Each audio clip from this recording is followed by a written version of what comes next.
In a cozy little room filled with colorful drawings, lived a young artist named Leo.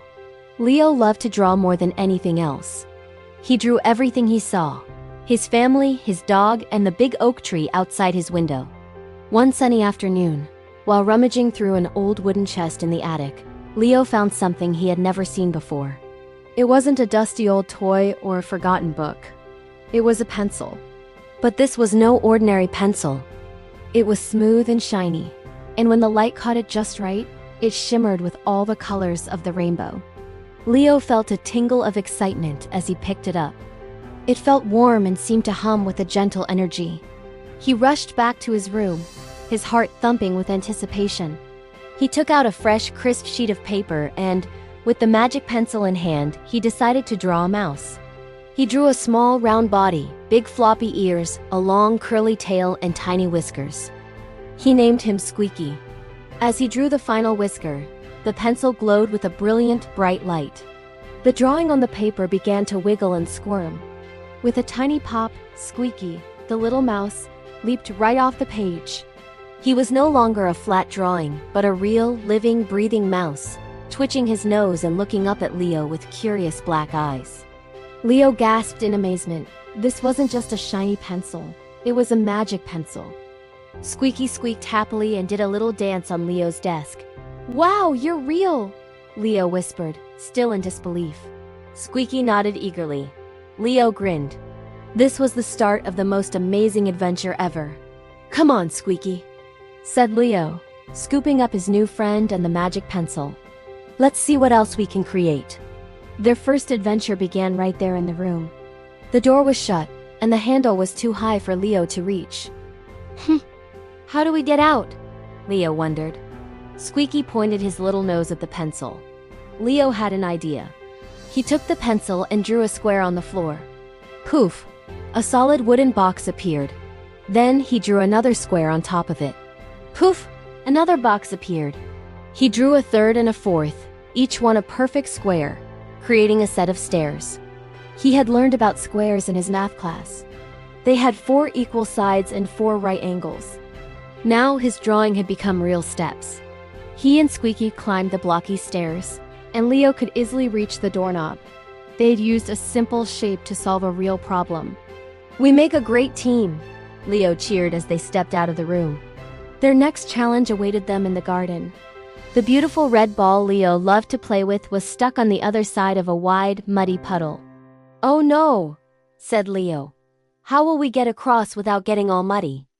Squeaky looked at the puddle, then at the pencil. Leo thought for a moment. He remembered learning about another shape, the triangle. He drew a long, flat line over the puddle. Then, from the middle of the line, he drew a point high above and connected it to both ends, forming a big triangle. He then drew many smaller triangles inside to make it strong. With a flash of light, a sturdy triangular bridge appeared over the mud. They walked across carefully, their feet staying perfectly clean. On the other side, Leo grabbed his red ball, which was, of course, a sphere. "Look, Squeaky, another shape. A perfect circle in 3 dimensions." As they played, they continued to use their imagination. When they got hungry, Leo drew a triangle with a rectangle underneath it.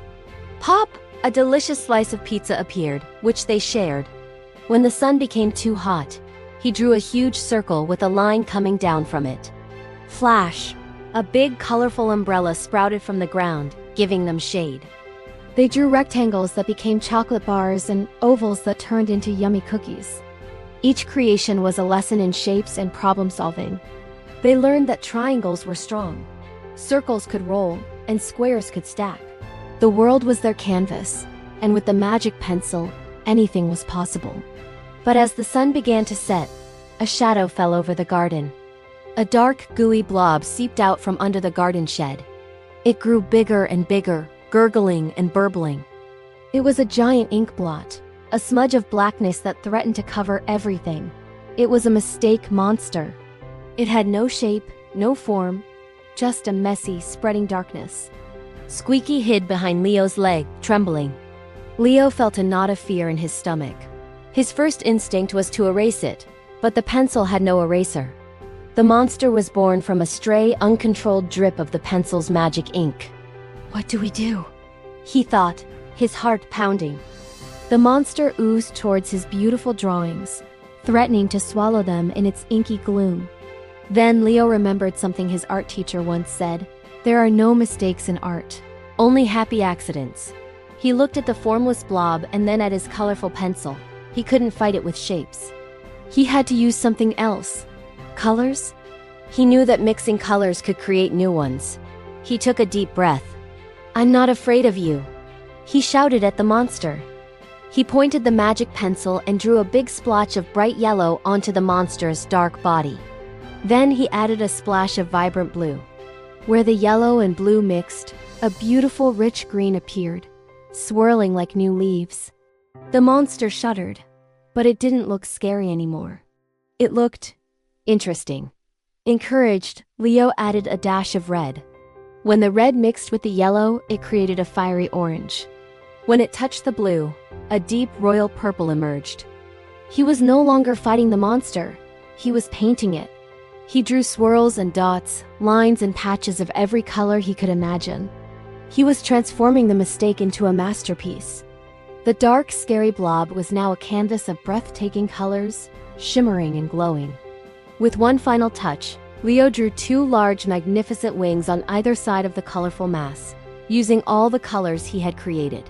He gave it delicate antennae and a slender body.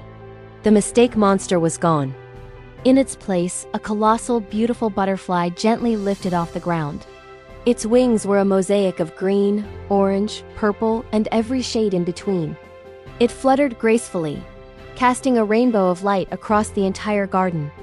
Leo and Squeaky watched in awe as the butterfly circled above them once, as if to say thank you before flying up, and away into the twilight sky.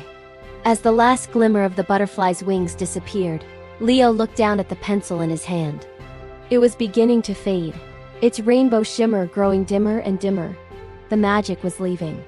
He watched as it turned back into a plain, ordinary wooden pencil. A little bit of sadness pricked his heart, but then he looked at Squeaky, who was now nestled comfortably in his pocket. He thought about the stairs they built, the bridge they crossed, and the magnificent butterfly they created from a scary mistake. The pencil was gone, but the adventure wasn't over. He realized the pencil wasn't the real magic. The real magic was his imagination, his creativity, and the knowledge he had inside him. He could still draw, still create, and still solve problems. The pencil had just helped him see it. With his heart full of new ideas and his best friend by his side, Leo knew this was just the beginning of his amazing journey. And he couldn't wait to see what he would create next. Thanks for watching our story. Don't forget to like and subscribe for more adventures.